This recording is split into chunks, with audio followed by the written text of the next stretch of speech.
again, and welcome to the Author Roundup.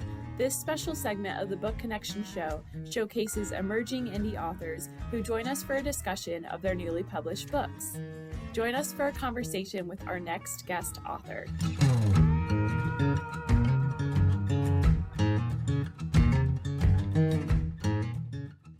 Hello there, welcome to Author Roundup. My name is Emma and I will be your host for today's episode. Today I am joined by self-published author Stella Furlong. She wrote a memoir revealing one woman's personal experiences as life led her from a dysfunctional childhood into the challenges of mental illness and ultimately to embracing an incredible transformation. Her book is called Why Me?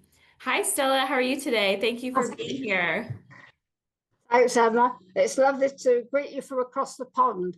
I'm just going to show them a copy of the book, The Roller Coaster on the Front, because bipolar disorder, which is the illness I had, is a roller coaster of high and low moods, you know, the euphoria to despair, that kind of thing. So that's what I had to overcome and to transform my life. Can I tell you something about the book now? Yeah. It's about how to thrive, not just survive mental illness and bipolar disorder, breaking the mold. There's some very new stuff in it, exciting, which I hope people will enjoy. Mm-hmm. Plenty of humour, a la Ruby Wax, those of you who know her. And it's a book that's both timely and timeless. Timely because of the global pandemic in mental illness since COVID, and timeless because we're asking the same questions we've asked for thousands of years: how to get a healthy mind and a healthy body. Mm-hmm. And it's only recently that I think we've come up with answers to that. A new tide is sweeping across the Western world in attitudes to mental health. We're looking at holistic approaches in body, mind, and spirit. And there are two buzzwords which we like to use in the book. The first is neurodiversity, or focusing on the positive side of mental illness, not focusing on the negative. For instance, autistic people are very often very highly skilled in IT skills. And allegedly, Elon Musk is on the autistic spectrum. So it just shows, you know, you can succeed with the mental illness. And then there's neuroplasticity. With the miraculous invention of the functional MRI scan quite recently, scientists have been able to map the brain and the physiology of the brain and detect changes which we thought weren't possible. And they've shown that the physiology of the brain changes with just a few weeks of meditation or mindfulness. And this has offered a hope to thousands of people.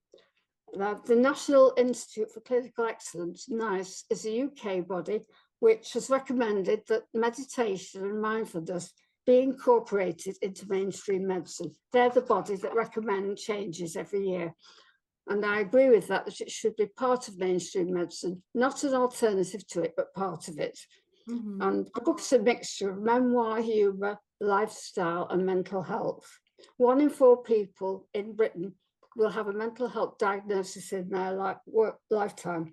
And everybody has stress and mental health problems, anxiety in our modern world. So it's a book for everybody, really, whatever level you're at. It's for any disadvantaged group, but particularly bipolar. It's told through my voice, but my sister, a physician in America, is my co-author. She's been an enormous help with the medical aspects of the book. Oh, nice. And and she lives in America part of the year near me in Sandwich, Cheshire, UK. We correspond transatlantically when she's away. We correspond with a glass of wine in Sandwich when she's here. And I've flown over there several times as well. So the book has both local and international appeal. Our background is from a poor, rural, isolated Irish Catholic family. We were convent educated. And from that, we've both got degrees and had successful lives, although mine was marred, of course, by the illness to some extent. In the post-World War period in which the book was set, in the 1950s, it was unheard of to have poor girls from a poor family educated privately. My father's boss said to him, "Brian, you're not sending your girls to private school. They'll just get married and have babies. What are you doing it for?" Well, my eldest sister, Angela, did nursing at Manchester Royal Infirmary married a kidney surgeon in America, and went on to go back to nursing after the kids were grown up. Monica is a physician, and I went to Oxford University. So I should say, yes, it was a good investment, and my parents were visionaries. The mood swings I describe have got me into deep trouble, and I've been hospitalised involuntarily several times during my life. And that's the negative side of the book. But there is a transformation later on in life. I was thrown a lifeline, and there are sorts of risk-taking elements in bipolar disorder. Sometimes I've used those to my advantage. I've done a lot of charity work. I did a bungee jump from the Victoria Falls Bridge. I did Oh, abseiling down Manchester Town Hall, which is 90 foot, and I made money for charities through that. And wow. I've also, I've taken financial risks. I got into trouble by ordering half a dozen cashmere sweaters, an MG sports car, would you believe? Got myself into deep trouble, which I'm out of now. And also, promiscuity is a feature of bipolar disorder. Oh, okay. Next question: what inspired the idea? Can I tell you what to say? Yeah. What inspired? Yeah. Want to give people a voice who may not have one already. They might not be as educated or as articulate, and I want to throw light onto their lives and help them through my own experiences, Okay. and challenge some mental health assumptions. Actually, the book started as a magazine article, very modestly. Monica and I wrote to Canary Wharf, the London banking sector, to a publisher, sent this little article, and they kept saying, we want more, we want more. And it turned out they didn't publish articles, just books. So I said to Monica, oh, we'll have to write a book then. I was 68 at the time, and very daunted by the prospect. But Monica threw me one of the many lifelines in a writer called Julie Cameron, who wrote The Artist's Book for Retirement. You can achieve anything in retirement. You can be creative. And she shows numerous examples of this. And I thought, I don't know if I can do it, but Julia Cameron had a very funny saying in her book. Somebody says to her, how long will it take me if I learn to play the piano? And she says, as long as it will take if you don't play it. So why not go ahead? Yeah. How long did it take to complete the book? I'm taking over your job, Emma. Hey, that's fine. This is one of Monica Furlong's quips. The gestation time of an elephant, 8 years. An elephant is pregnant for 9 years, so it took almost that long. Oh my God. So my sister says she's got the dual talent of mindfulness and proofreading and editorial work, nitpicking, she calls it. But also, she's a broad vision, brilliant mind, and encyclopedic mind. So she's been a great asset. I couldn't have done it without her. Yeah. What was the most fun to write, Emma? Well, Convent Days, which is about zany, mad convent girls and the regime of the strict nuns. It's a very funny chapter. Even funnier is the one about the moon landing. I was in a remote village in Ireland which I call Ballyllow, with my family, Irish family, with a missionary priest and cousin, Tom, who hit on me, and I was 21 at the time. So it's a very funny chapter. And of course, it's not all bipolar. There's lots of other things. Yeah, I like the humor aspect. Yeah. Of course, yeah. The most difficult part of the writing process for me was one day I'd feel I was a genius, I could do anything. When I was on a high, on a low, I was desperate, I was suicidal, I can't do this, I'm throwing it through the window. So Monica would have to get me together again, and keep me going, which she did. Yeah. Wow. So your title is Why Me, which is a very raw and honest question. What does that question mean to you and about everything that you've lived through?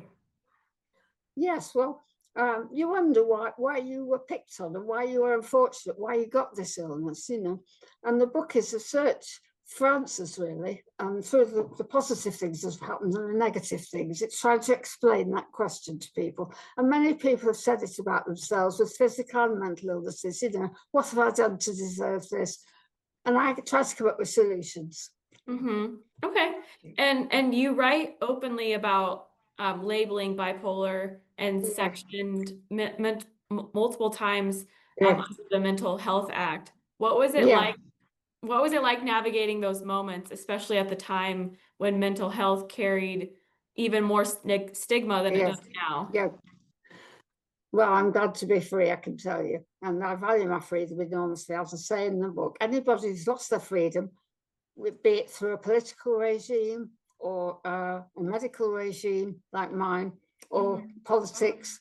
Solzhenitsyn was put away for his beliefs by the communists, so it can happen outside of mental health. And it's a terrible experience to lose your freedom. Like Yeah. prisoners know about it too. And you never take it for granted. You're always afraid that the knock on the door will come. But I get strength from all the things I've talked about. And I believe I'm on a steep learning curve and that I'm getting there. And I think the book is testament to that. Yeah. Yeah. Yeah. So how did these experiences impact your sense of identity in your 20s and beyond? Yeah. Well, in my 20s, my parents were heartbroken because they'd invested such a lot in me. And the stigma lasts, a lifetime, really. You can never take your identity for granted, but you take one step at a time, one day at a time. That Mhm. is the motto of the cancer patients, I believe, one day at a time. And I still live that way. But I have a toolkit now, which I didn't have before. That's what the recovery workshops to call it, a toolkit. You've got stuff to rely on. I've got close friends and neighbours who are helping me through. Yeah, I get by with little help from my friends. Oh, That's the good. people's song. So how did the transformation period, how Yeah, did you find yeah, out about these recovery workshops and yeah, everything after? yeah. Well, one of the psychiatric social workers, Karen Williams, now Karen Clayton, recommended them to me. I hadn't heard of them before. And as I say, they were for people under a psychiatrist, and I'd like to see them rolled out more generally, Everywhere. as a Yeah. preventative measure. I thought that would save a lot of money, and it would also save the stigma of being hospitalised. So that's how I heard of them through a social worker. Okay. And so you went through your book a little bit, Yeah, chapter by yeah, chapter, but yeah. from what I gathered, your book doesn't just tell your story, it offers practical advice. Yes, that's Um, right. Yeah, yeah. yeah. So a little bit about that. What kind of lifestyle changes made the biggest difference in your mental health journey? I think meditation was very Meditation. important. Mhm. The studies show that it increases longevity, longitudinal studies, and also it's used in schools in Britain and America with outstanding results in behaviour. We certainly need that in our schools, and I think yours as well. So it's got some very positive feedback. And also the food for mood chapter. I had no idea how much my diet impacted on my mental health, but it does. And so I've got good tips on how to eat well. I don't always stick to them, but on the Yeah. whole, I do. Yeah, yeah, Yeah. yeah. How on the So whole, yes. So how did you get into meditation? I feel Yeah, like sometimes people are like not skeptical about it, but yeah, it's hard for us to sit still and really like be one yeah, with yeah, ourselves and yeah, the earth. So do you have any tips for yeah. people starting out doing Well, that to stick with it? there are tips in the book, but I'll tell you, I was skeptical to start with. I thought this sounds too good to be true. And Right? it's a Yeah. it's a Like I steep don't have learning time to curve. meditate. Yeah, yeah, exactly. If 5 minutes, Ruby Wax says 5 minutes before you go into a meeting can transform you. You do Right. it for as long as you can do it for as long as you want to, or as little as you want to. And as I said, I went to a Buddhist retreat with Monica in Derbyshire, and we learned more about meditation there. And it's a skill, it's a muscle that you develop. You don't give up, is what Yeah. I would say. Keep Yeah. trying it. And it does work. It really works wonders. And there are backup, like NICE, and the national body that recommended it along with mainstream medicine. It's come of age, and Yeah. it's been there for thousands of years. The Buddhists go back thousands of years, they know a thing or two about meditation. Yeah, they do. Yeah. Yeah. Okay. Um, so one of the most powerful messages in your memoir is that transformation is possible. What would you say to Yes. someone who feels stuck in their diagnosis or their depression? Yeah. Well, we have an expression in Britain get talking, try to find people who listen, and don't be shy about it. I have people coming up to me now, I've written the book, telling me about their experiences. I've become like a little ambassador for mental health in my own community, That's people awesome. open up to you, which is wonderful, which is what I wanted. I wanted to Yeah. share and to help people.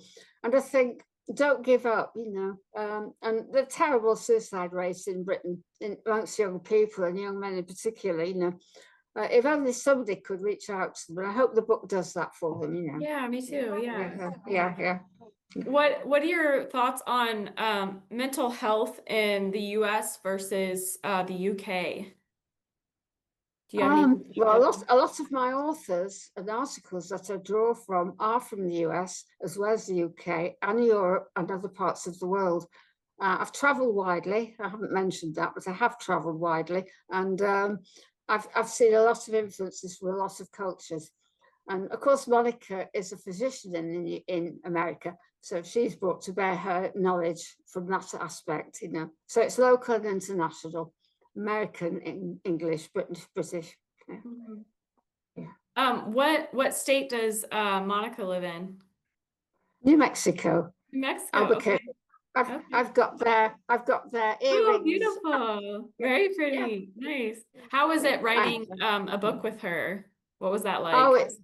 it was good fun. We had a lot of laughs. And when I was down, she'd pick me up and give me a proverbial kick up the backside and make me keep going. So Yeah. she was invaluable, and we still have a good laugh about it. Yeah, Yeah. Yeah. yeah. It is So with close relationships, so it was like having a mentor, but having somebody emotionally there for you as well. Yeah, yeah, yeah. yeah. And so was writing your book, was it like kind of like a healing process for you, or did it bring up unexpected challenges? Writing about being sectioned, being it formally put away, brought back some unhappy memories, but I knew it was necessary to get that across to people. How Yeah. terrible it is, and can't we find alternatives? Which is what the book is about. Hmm. The fun ones to write were enjoyable, obviously, and there's lots of humor in the book. Yeah, yeah. Well, I guess I just have one last question for you. Yeah, And what yeah. is the number one message that you would hope readers get out of your book? Um, keep on trucking. Keep on track. I love that. That's great. That's It's great. one of yours. It's one of yours. And what an American, yeah, phrases. That's a good one. That's a good one. Okay. So, final message now. I hope to give a unique perspective on bipolar disorder and mental health that hasn't been seen before, pointing out the flaws I've seen in my lifetime. I'm now 77 and it started in my 20s. So I've Mm-hmm. got a broad scope to draw from. Mental health is evolving and there is hope. But my chapter on the history of mental health shows some very cruel Victorian regimes and authoritarian people and Mm-hmm. keeping the mentally ill down. Yeah. Uh, Even in my lifetime, there's the thing called the liquid cosh, which is a very heavy drug, chlorozine in America, Largactil in the UK, which rendered people like zombies, walking around with a shuffling gait, Yeah. like a corpse, a shuffling wounded, just to keep them manageable, keep them down in asylums, which was dreadful. But now, Yeah. of course, and then there was Parkinsonism, uh, involuntary movements, and lack of balance and coordination, chronic constipation, and weight gain and drowsiness. People with a mental illness need weight gain and drowsiness like a hole in the head.